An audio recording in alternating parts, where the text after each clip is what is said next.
जय हिंद बच्चों, स्वागत है आपका एक बार फिर से आपके अपने प्लेटफॉर्म पर।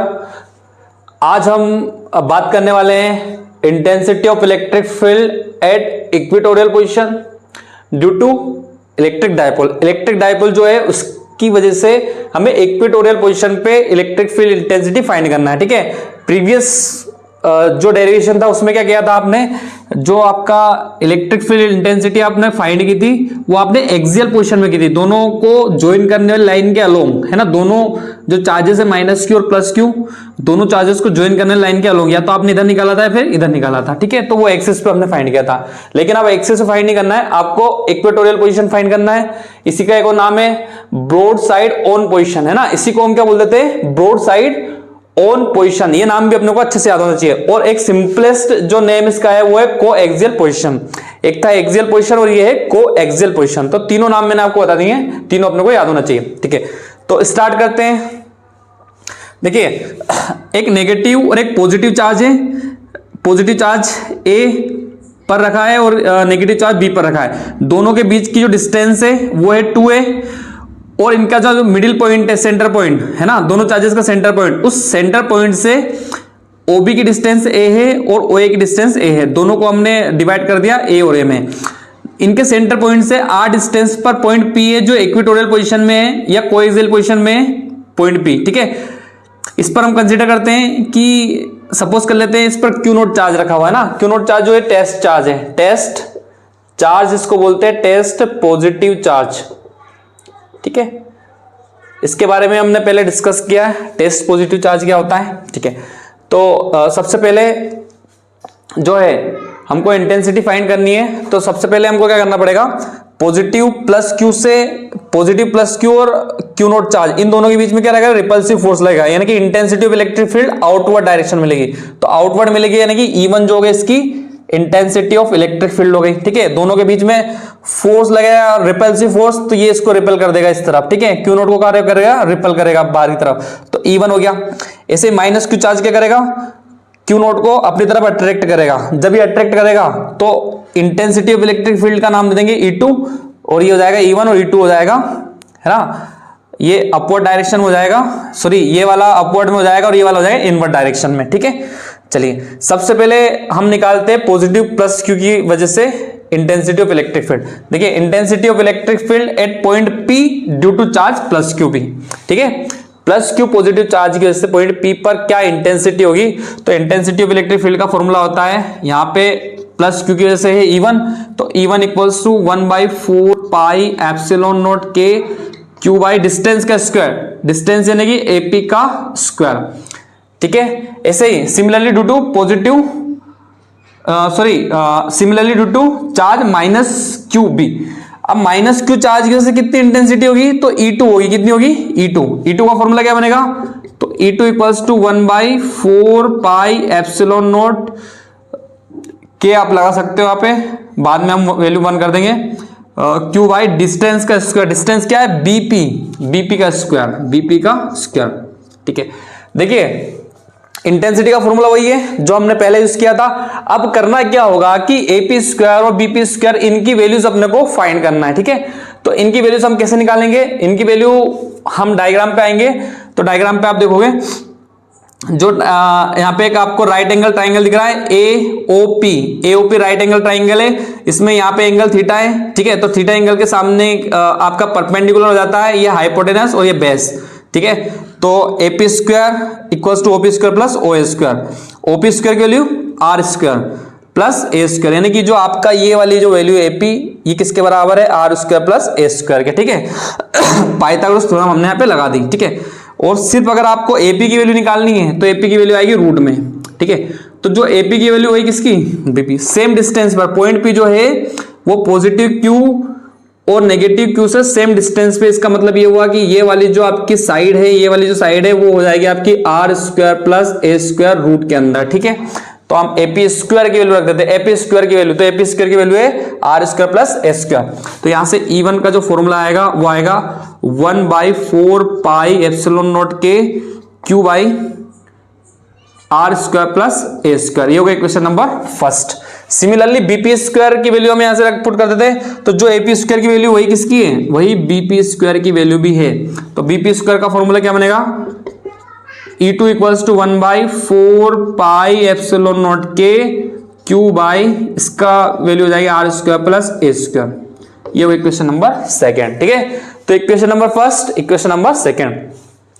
देखिए आपने पॉजिटिव क्यू की वजह से भी निकाल दी intensity of electric field, negative Q की वजह से भी intensity of electric field find कर दी, लेकिन अब आपको total intensity of electric field find करनी है at point P due to electric dipole moment. ठीक है, मतलब आपका जो इलेक्ट्रिक डायपोल है, इस इलेक्ट्रिक डायपोल की वजह से आपको इस पे नेट इलेक्ट्रिक फील्ड फाइंड करनी है। तो आपके पास E1 का फॉर्मूला, E2 का फॉर्मूला, दोनों को हमको क्या करना पड़ेगा 8, लेकिन यहाँ पे 8 ये सब्ट्रैक्ट नहीं होगा। क्यों नहीं होगा, क्योंकि इनकी डायरेक्शन आपको ना तो हॉरिजॉन्टल मिल रही है ना परपेंडिकुलर मिल रही है, इसलिए हम क्या करेंगे, इनको दो कंपोनेंट में डिवाइड कर देंगे। किस में करेंगे, दो कंपोनेंट में। तो ध्यान से देखिए, जो E1 है, E1 से एंगल थीटा बनाते हुए यहां पे जो कंपोनेंट बनेगा वो बनेगा E1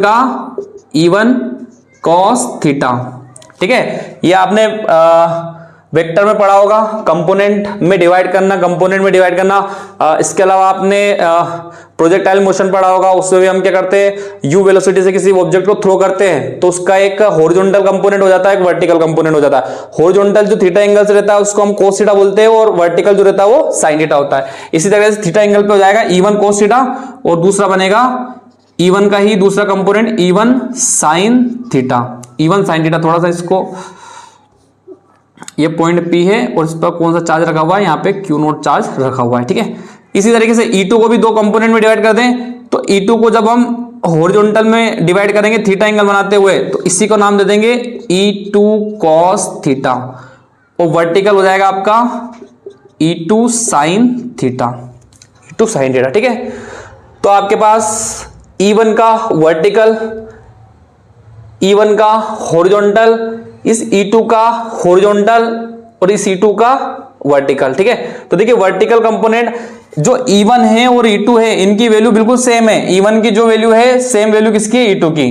तो E1 को E2 को E1 लिख सकते हैं, E1 को E2 लिख सकते हैं। ठीक है, तो थोड़ी सी कहानी मैंने यहाँ पे लिख रखी है। E1 can be resolve into two components, दो कंपोनेंट में हमने इसको डिवाइड करा।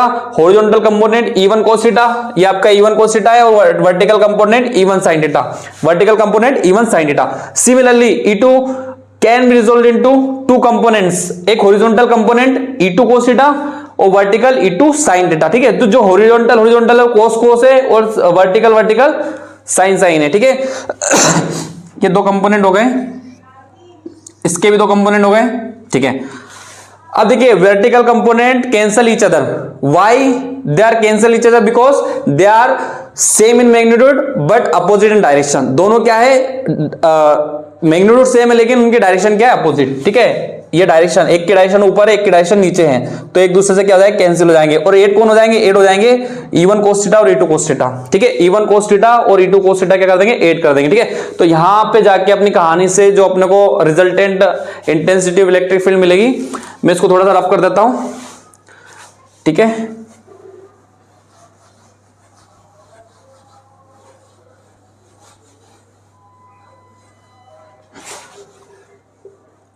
चलिए देखिए, रिजल्टेंट इलेक्ट्रिक फील्ड, ये intensity of electric field equals to E1 cos theta plus E2 cos theta. दोनों को क्या कर दिया, ऐड कर दिया, ये तो कैंसिल हो गया, ये E1 कैंसिल हो गया E2 से, बचा क्या, E1 cos theta E2 cos theta. E1 E2 same है, तो equals to E1 cos theta plus इसको भी लिख सकते हैं E1 cos theta, E1 cos theta, E1 cos theta 2E1 cos theta. ये हो गया equation number third. Equation number third में E1 की वैल्यू हम पुट कर देते हैं बाय इक्वेशन नंबर फर्स्ट। ठीक है, using equation first equals to 2 into E1 की value 1/4 pi epsilon naught Q divide by R square plus A square into, यहां पे क्या है, cos थीटा, क्या है, cos थीटा। अब देखिए आपका नेक्स्ट टारगेट क्या है, इसको आप चाहो तो इक्वेशन नंबर दे सकते हो 4। आपका नेक्स्ट टारगेट है cos थीटा की वैल्यू निकालना। cos थीटा की वैल्यू निकालना तो आपको वापस से इस राइट एंगल ट्राइंगल पे जाना है, किसी को भी ले लो, AOP ले लो या फिर आप ले सकते हो BOP, ठीक है, AOP ले लें या BOP, दोनों राइट एंगल ट्राइंगल है, ठीक है। तो cos थीटा क्या होता है, cos थीटा इक्वल्स टू होता है बेस अपॉन हाइपोटेनस, ठीक है, बेस अपॉन हाइपोटेनस ये होता है। तो बेस क्या आपका, बेस है A, हाइपोटेनस है √r² प्लस a², ठीक है, सभी को याद है ये आपका बेस है और हाइपोटेनस है, ठीक है, तो r² प्लस a² का रूट, ठीक है। ये वैल्यू पुट कर देते हैं इक्वेशन नंबर 4 में, cos थीटा की जगह रख देते हैं। तो बाय इक्वेशन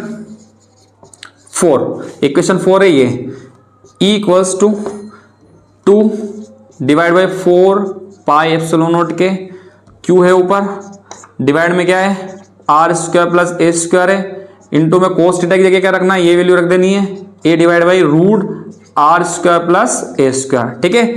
देखिए ध्यान से यहाँ पे ये 2QA क्या होता है, तो ये होता है इलेक्ट्रिक